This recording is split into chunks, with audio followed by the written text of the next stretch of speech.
ओम शांति। आज है 10 मार्च 2021। मीठे प्यारे बाबा के साकार महावाक्य सुनेंगे। मुरली का सार। मीठे बच्चे, तुम्हें गृहस्थ व्यवहार में रहते कमल फूल समान पवित्र बनना है। एक बाप की मत पर चलना है, कोई भी डिससर्विस नहीं करनी है। मीठे बच्चे, तुम्हें गृहस्थ व्यवहार में रहते कमल फूल समान पवित्र बनना है। एक बाप की मत पर चलना है, कोई भी डिससर्विस नहीं करनी है। प्रश्न है, किन बच्चों को माया जोर से अपना पंजा मारती है? बड़ी मंजिल कौन सी है?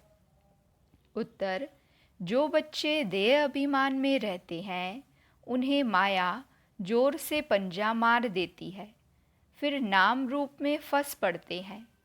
देह अभिमान आया और थप्पड़ लगा, इससे पद भ्रष्ट हो जाता है। देह अभिमान तोड़ना यही बड़ी मंजिल है। बाबा कहते, बच्चे देही अभिमानी बनो।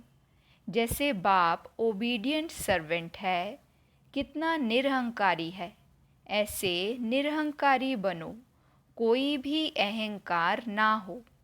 गीत है, ना वह हमसे जुदा होंगे। ओम शांति। बच्चों ने गीत सुना।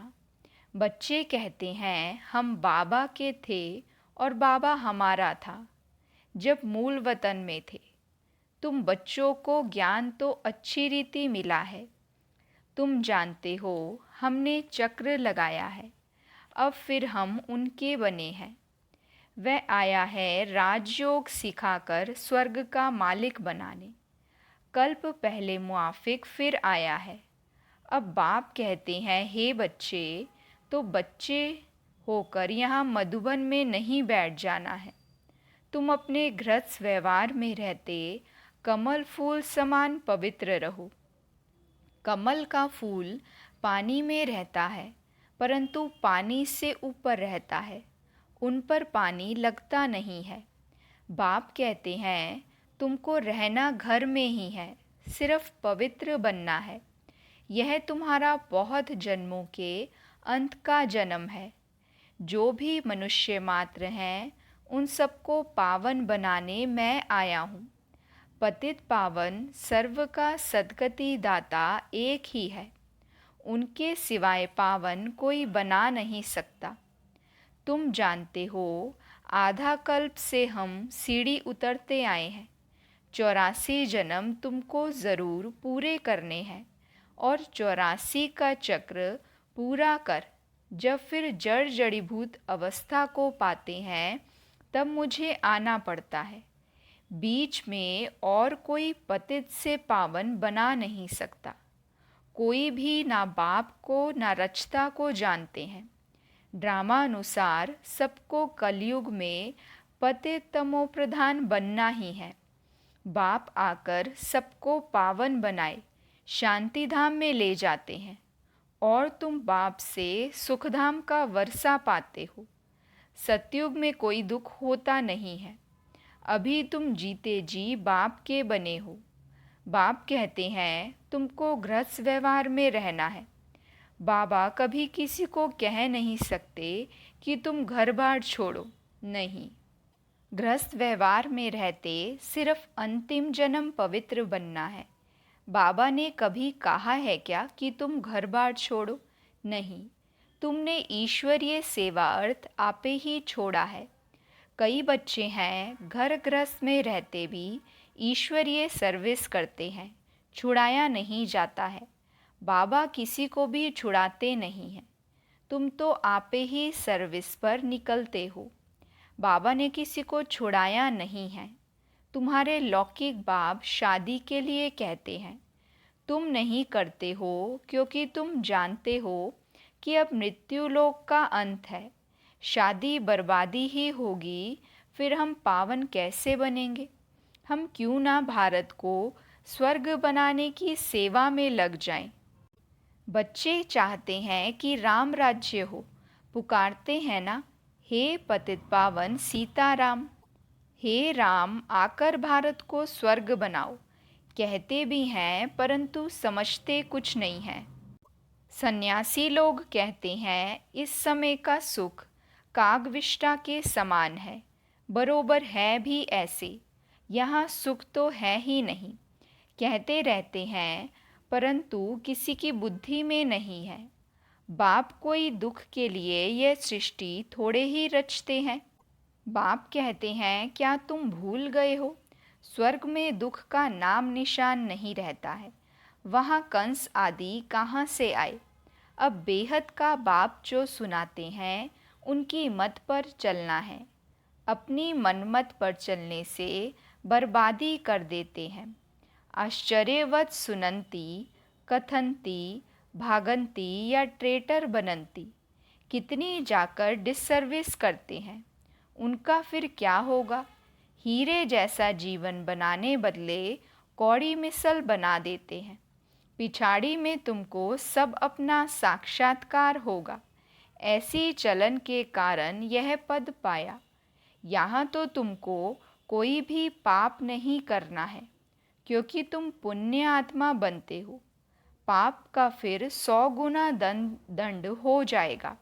भल स्वर्ग में तो आएंगे परंतु बिल्कुल ही कम पद। यहाँ तुम राजयोग सीखने आए हो, फिर प्रजा बन जाते हैं। मर्तबे में तो बहुत फर्क है ना। यह भी समझाया है, यज्ञ में कुछ देते हैं फिर वापस ले जाते हैं तो चंडाल का जन्म मिलता है। कई बच्चे फिर चलन भी ऐसी चलते हैं जो पद कम हो जाता है। बाबा समझाते हैं ऐसे कर्म नहीं करो जो राजा रानी के बदले प्रजा में भी कम पद मिले। यज्ञ में स्वाहा होकर भागंती होते तो क्या जाकर बनेंगे। यह भी बाप समझाते हैं, बच्चे कोई भी विकर्म नहीं करो, नहीं तो 100 गुना सजाएं मिलेंगी। फिर क्यों नुकसान करना चाहिए। यहाँ रहने वालों से भी जो घर गृहस्थ में रहते हैं, सर्विस में रहते हैं, वह बहुत ऊंच पद पाते हैं। ऐसे बहुत गरीब हैं, 8 आना व रुपया भेज देते हैं। और जो भल यहाँ 1000 भी देवे तो भी गरीब का ऊंच पद हो जाता है, क्योंकि वह कोई पाप कर्म नहीं करते हैं। पाप करने से 100 गुना बन जाएगा। तुमको पुण्य आत्मा बन सबको सुख देना है। दुख दिया तो फिर ट्रिब्यूनल बैठती है। साक्षात्कार होता है कि तुमने यह किया, अब खाओ सजा। पद भी भ्रष्ट हो जाएगा। सुनते भी रहते हैं, फिर भी कई बच्चे उल्टी चलन चलते रहते हैं। बाप कहते हैं हमेशा शीरखंड होकर रहो। अगर लून पानी होकर रहते हैं तो बहुत डिससर्विस करते हैं। कोई के नाम रूप में फंस पड़ते हैं तो यह भी बहुत पाप हो जाता है। माया जैसे एक चूहा है, फूंक भी देती, काटती भी रहती, खून भी निकल आता, पता भी नहीं पड़ता। माया भी ब्लड निकाल देती है, ऐसे कर्म करवा देती जो पता भी नहीं पड़ता। 5 विकार एकदम सिर मूंड लेते हैं। बाबा सावधानी तो देंगे ना। ऐसा ना हो जो फिर ट्रिब्यूनल के सामने कहें कि हमको सावधान थोड़े ही किया था। तुम जानते हो ईश्वर पढ़ाते हैं, खुद कितना निरहंकारी है। कहते हैं हम ओबीडियंट सर्वेंट हैं। कोई कोई बच्चों में कितना अहंकार रहता है। बाबा का बनकर फिर ऐसे ऐसे कर्म करते हैं जो बात मत पूछो। इससे तो जो बाहर गृहस्थ व्यवहार में रहते हैं वह ऊंच चले जाते हैं। देह अभिमान आते ही माया जोर से पंजा मार देती है। देह अभिमान तोड़ना बड़ी मंजिल है। देह अभिमान आया और थप्पड़ लगा तो देह अभिमान में आना ही क्यों चाहिए जो पद भ्रष्ट हो जाए। ऐसा ना हो वहाँ जाकर झाड़ू लगाना पड़े। अब अगर बाबा से कोई पूछे तो बाबा बता सकते हैं। खुद भी समझ सकते हैं कि मैं कितनी सेवा करता हूँ, हमने कितनों को सुख दिया है। बाबा मम्मा सबको सुख देते हैं, कितना खुश होते हैं। बाबा बॉम्बे में कितनी ज्ञान की डांस करते थे, चात्रक बहुत थे ना। बाप कहते हैं बहुत चात्रक के सामने ज्ञान की डांस करता हूँ तो अच्छी अच्छी पॉइंट्स निकलती है, चात्रक खींचते हैं। तुमको भी ऐसा बनना है, तब तो फॉलो करेंगे, श्रीमत पर चलना है। अपनी मत पर चलकर बदनामी कर देते हैं तो बहुत नुकसान हो पड़ता है। अभी बाबा तुमको समझदार बनाते हैं। भारत स्वर्ग था ना, अब ऐसे ही कोई थोड़े ही समझता है। भारत जैसा पावन कोई देश नहीं। कहते हैं लेकिन समझते नहीं है कि हम भारतवासी स्वर्गवासी थे, वहाँ अथाह सुख था।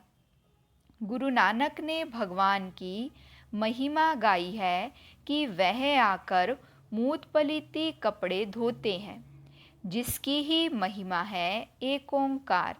शिवलिंग के बदले अकाल तख्त नाम रख दिया है। अब बाप तुमको सारी सृष्टि का राज समझाते हैं।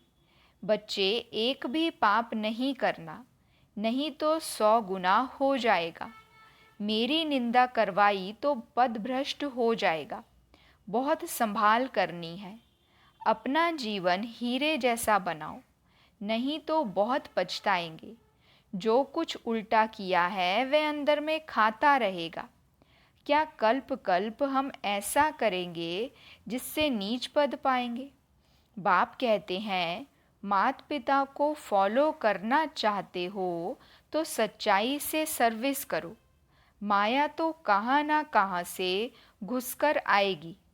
सेंटर की हेड्स को बिल्कुल निरहंकारी होकर रहना है। बाप देखो कितना निरहंकारी है। कई बच्चे दूसरों से सर्विस लेते हैं। बाप कितना निरहंकारी है, कभी किसी पर गुस्सा नहीं करते। बच्चे अगर ना फरमान बरदार हों तो बाप उनको समझा तो सकते हैं। तुम क्या करते हो, बेहद का बाप ही जानते हैं। सब बच्चे एक समान सपूत नहीं होते, कपूत भी होते हैं। बाबा समझानी देते हैं, ढेर बच्चे हैं। यह तो वृद्धि को पाते हजारों की अंदाज में हो जाएंगे। तो बाप बच्चों को सावधानी भी देते हैं, कोई गफलत नहीं करो। यहाँ पतित से पावन बनने आए हो तो कोई भी पतित काम नहीं करो। ना नाम रूप में फंसना है, ना देह अभिमान में आना है। देही अभिमानी हो, बाप को याद करते रहो, श्रीमत पर चलते रहो। माया बड़ी प्रबल है, बाबा सब कुछ समझा देते हैं। अच्छा, मीठे मीठे सिकिलदे बच्चों प्रति माता पिता बाप दादा का याद प्यार और गुड मॉर्निंग। रूहानी बाप की रूहानी बच्चों को नमस्ते। हम रूहानी बच्चों की रूहानी बाप दादा को दिल व जान सिख व प्रेम से नमस्ते नमस्ते नमस्ते जी। गुड मॉर्निंग बाबा, शुक्रिया बाबा, शुक्रिया। वहाँ मेरा भाग्य, वहाँ मेरे भाग्य विधाता बाबा। धारणा के लिए मुख्य सार है, पहली पॉइंट, बाप समान निरहंकारी बनना है। किसी से सेवा नहीं लेनी है, किसी को दुख नहीं देना है। ऐसा कोई पाप कर्म ना हो जिसकी सजा खानी पड़े। आपस में शीरखंड होकर रहना है। दूसरी पॉइंट, एक बाप की श्रीमत पर चलना है, अपनी मत पर नहीं। वरदान है, दिव्य बुद्धि के विमान द्वारा विश्व की देख रेख करने वाले मास्टर रचयिता भव। दिव्य बुद्धि के विमान द्वारा विश्व की देख रेख करने वाले मास्टर रचयिता भव। बाबा समझाते, जिसकी बुद्धि जितनी दिव्य है, दिव्यता के आधार पर उतनी स्पीड तेज है। तो दिव्य बुद्धि के विमान द्वारा 1 सेकंड में स्पष्ट रूप से विश्व परिक्रमा कर सर्व आत्माओं की देखरेख करो, उन्हें संतुष्ट करो। जितना आप चक्रवर्ती बनकर चक्र लगाएंगे, उतना चारों ओर का आवाज़ निकलेगा कि हम लोगों ने ज्योति देखी, चलते हुए फरिश्ते देखे। इसके लिए स्वयं कल्याणी के साथ विश्व कल्याणी मास्टर रचता बनो। स्लोगन है, मास्टर दाता बन, अनेक आत्माओं को प्राप्ति का अनुभव कराना ही ब्रह्मा बाप समान बनना है। मास्टर दाता बन, अनेक आत्माओं को प्राप्ति का अनुभव कराना ही ब्रह्मा बाप समान बनना है। आगे हैं मातेश्वरी जी के अनमोल महावाक्य। पहला, ईश्वर सर्वव्यापी नहीं है, उसका प्रमाण क्या है? शिरोमणि गीता में जो भगवानुवाच है, बच्चे, जहाँ जीत है वहाँ मैं हूँ, यह भी परमात्मा के महावाक्य हैं। पहाड़ों में जो हिमालय पहाड़ है, उसमें मैं हूँ, और सांपों में काली नाग मैं हूँ। इसलिए पर्वत में ऊंचा पर्वत कैलाश पर्वत दिखाते हैं, और सांपों में काली नाग। तो इससे सिद्ध है कि परमात्मा अगर सर्व सर्पों में केवल काले नाग में है, तो सर्व सांपों में उसका वास नहीं हुआ ना।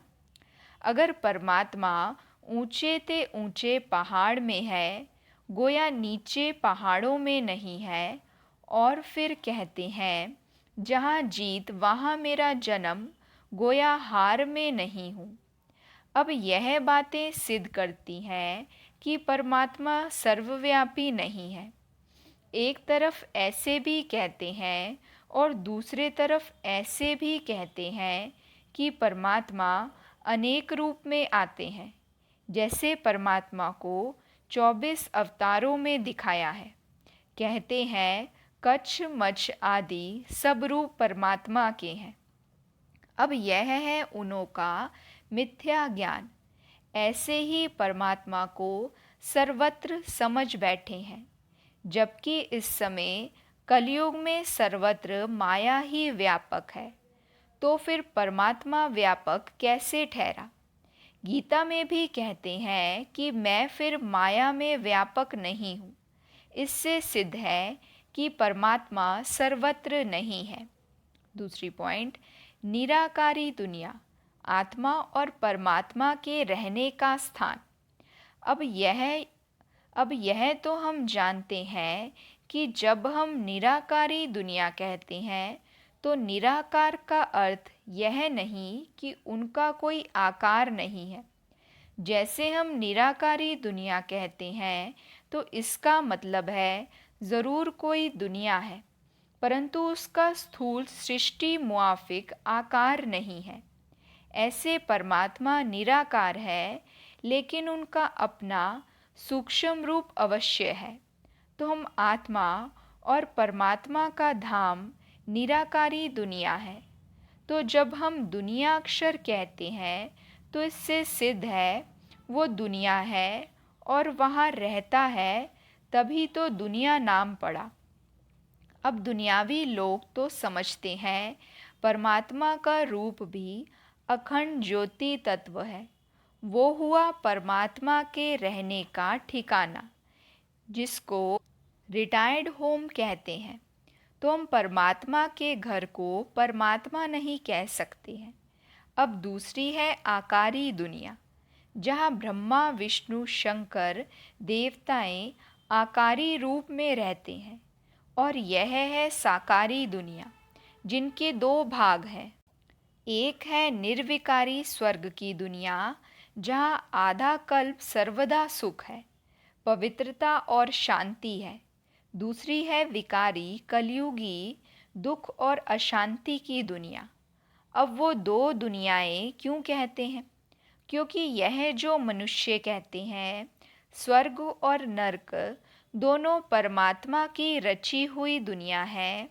इस पर परमात्मा के महावाक्य हैं, बच्चे, मैंने कोई दुख की दुनिया नहीं रची। जो मैंने दुनिया रची है वो सुख की रची है।